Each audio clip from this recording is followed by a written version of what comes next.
हम इंसान इस अनंत ब्रह्मांड में आखिर कितनी दूर तक जा सकते हैं? ये एक ऐसा सवाल है जो हम सबके दिमाग में कभी ना कभी जरूर आता है। तो चलिए आज इसी कॉस्मिक सफर की हदों को टटोलते हैं। तो सोचिए, क्या सच में कोई ऐसी बॉर्डर है, कोई ऐसी दीवार जिसे हम इंसान कभी भी पार नहीं कर पाएंगे? चाहे हम कितनी भी कोशिश कर लें, कुछ जगहें हमेशा हमारी पहुंच से बाहर रहेंगी। इसका जवाब थोड़ा चौंकाने वाला है। इस सवाल का जवाब ढूंढने के लिए सबसे पहले तो ये समझना पड़ेगा कि इस विशाल ब्रह्मांड में हमारा एड्रेस क्या है। तो तैयार हो जाइए एक छोटे से कॉस्मिक टूर के लिए। हम अपने घर, अपनी गैलेक्सी से जूम आउट करना शुरू करते हैं। ये देखिए, ये है हमारा घर, आकाशगंगा। 1,00,000 लाइट ईयर्स यानी प्रकाश वर्ष में फैली हुई। इसके अंदर अरबों सितारे हैं, गैस के विशाल बादल, डार्क मैटर, मतलब पूरा एक जहान है। लेकिन पता है सच्चाई क्या है? ये ज्यादातर खाली है। इतनी खाली कि आज की टेक्नोलॉजी से हमें सबसे पास वाले सितारे तक जाने में ही हजारों साल लग जाएंगे। पर कहानी यहाँ खत्म नहीं होती। हमारी आकाशगंगा अकेली नहीं है। ये एंड्रोमेडा गैलेक्सी और लगभग 50 छोटी मोटी गैलेक्सीज के साथ एक फैमिली में रहती है। इस फैमिली का नाम है लोकल ग्रुप। सोच के देखिए, ये हमारा कॉस्मिक पड़ोस है और ये पड़ोस ही 1 करोड़ लाइट ईयर्स में फैला है। चलिए थोड़ा और जूम आउट करते हैं।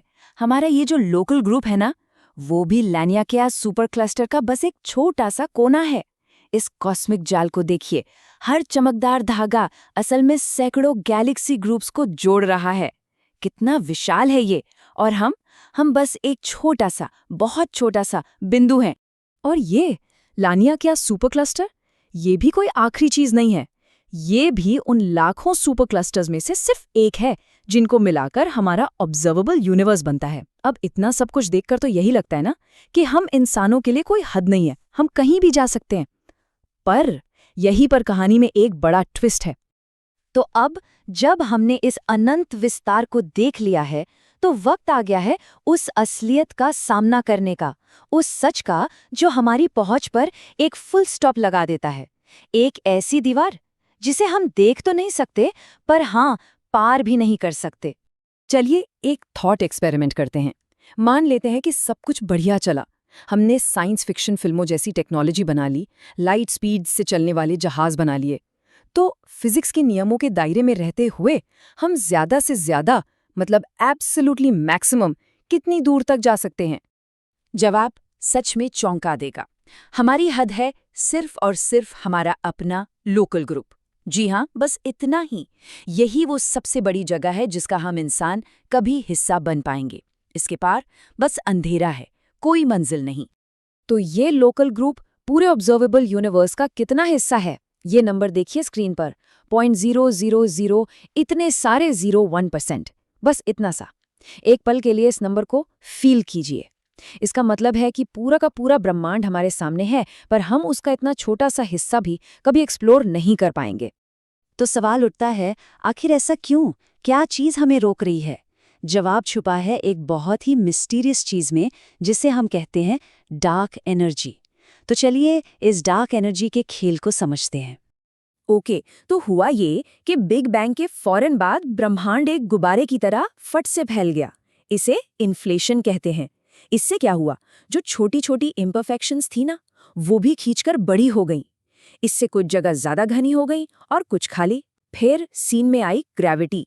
उसने इन घने इलाकों में सारे मैटर को एक साथ खींचना शुरू किया, और ऐसे बने हमारे लोकल ग्रुप जैसे ग्रेविटी के पॉकेट्स। लेकिन फिर कोई 6 अरब साल पहले एक नया प्लेयर गेम में आया, डार्क एनर्जी। ये क्या है हम ठीक से नहीं जानते। ये एक अदृश्य, अनजान सी ताकत है जो ब्रह्मांड के फैलाव को एक्सेलरेट कर रही है, मतलब उसकी स्पीड बढ़ा रही है। हम इसे देख नहीं सकते, पर इसका असर हर तरफ है।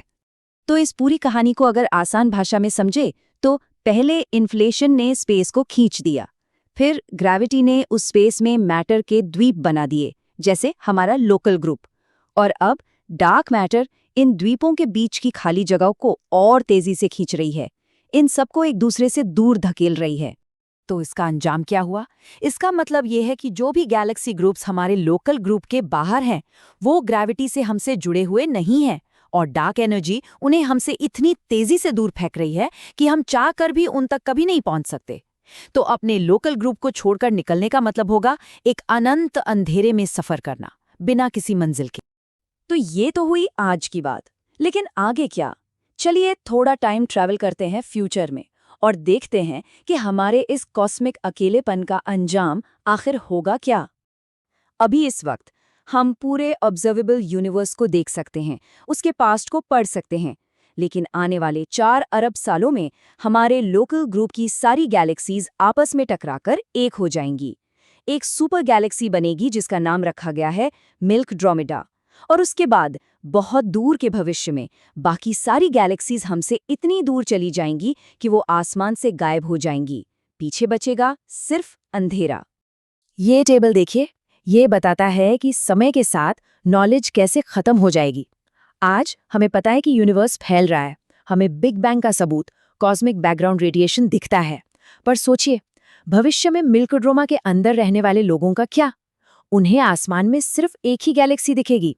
उनके लिए यूनिवर्स स्थिर होगा, स्टैटिक। बिग बैंग के सारे सबूत वो हमेशा के लिए उनकी नजरों से ओझल हो चुके होंगे। इसका मतलब वो लोग कभी जान ही नहीं पाएंगे जो हम आज जानते हैं। उनके लिए तो यूनिवर्स बस उनकी एक गैलेक्सी ही होगी, जो हमेशा से थी और हमेशा रहेगी। मिल्की ड्रोमा इस अंतरिक्ष के अंधेरे समुंदर में एक अकेला द्वीप बनकर रह जाएगा।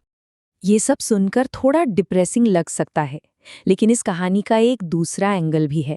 एक ऐसा एंगल जो हमारे इस समय में होने को बहुत बहुत ज्यादा खास बना देता है। पहली बात तो ये जो हमारा फ्यूचर का द्वीप है ना, मिल्कड्रोमेडा, ये कोई छोटी मोटी जगह नहीं होगी। उसमें 1 ट्रिलियन सितारे होंगे, यानी 10 करोड़। हम इंसानों के लिए ये जरूरत से कहीं ज्यादा है। सच तो ये है कि हम अभी तक अपने सोलर सिस्टम से ही ठीक से बाहर नहीं निकल पाए हैं। और सबसे बड़ी, सबसे जरूरी बात यह है कि हम कॉस्मिक हिस्ट्री के एक परफेक्ट पल में जी रहे हैं। हम इस वक्त यहाँ हैं जब हम आसमान में देखकर अपना फ्यूचर यानी मिल्कड्रोमेडा बनते हुए और अपना पास्ट यानी बिग बैंग दोनों देख सकते हैं। हम कितने लकी हैं, ये ज्ञान आने वाली पीढ़ियों के पास नहीं होगा। हम आज पूरे ब्रह्मांड को उसकी पूरी शान और शौकत में देख पा रहे हैं। तो एक आखिरी सवाल जो दिमाग में आता है वो ये है कि और ऐसे कौन से कॉस्मिक राज हैं जो सिर्फ हमारी पीढ़ी के लिए ही मौजूद हैं, इससे पहले कि वो भी समय के अंधेरे में हमेशा के लिए खो जाएं।